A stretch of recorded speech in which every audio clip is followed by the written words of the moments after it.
ശാസ്തഭൂവം ആദിവാസി നഗറിൽ കാട്ടാനയുടെ ആക്രമണത്തിൽ മരിച്ച വയോധികയുടെ സംസ്കാരം നടത്തി. കാടർ വീട്ടിൽ പരമേശ്വരന്റെ ഭാര്യ 71 വയസ്സുള്ള മീനാക്ഷിയാണ് മരിച്ചത്.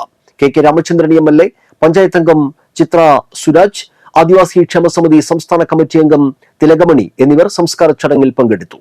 വന്യജീവി ആക്രമണത്തിൽ കൊല്ലപ്പെട്ട മീനാക്ഷിയുടെ കുടുംബത്തിന് അടിയന്തരമായി നഷ്ടപരിഹാരം അനുവദിക്കണമെന്ന് കെ രാമചന്ദ്രൻ MLA ആവശ്യപ്പെട്ടു.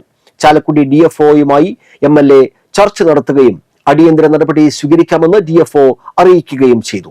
ശാസ്താംപൂവം ആദിവാസി നഗറിൽ നിന്ന് 10 കിലോമീറ്ററോളം അകലെ ആനപ്പാന്തം ചേറങ്കയത്തിന് സമീപത്തെ കടുക്കത്തോടിന് സമീപം ബുധനാഴ്ച രാവിലെ 11ഓടെ മൃതദേഹം കണ്ടെത്തുകയായിരുന്നു.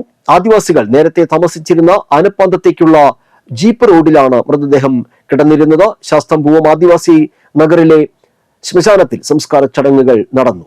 മകൻ പ്രഭാകരൻ, മരുമകൾ ഇന്ദിര.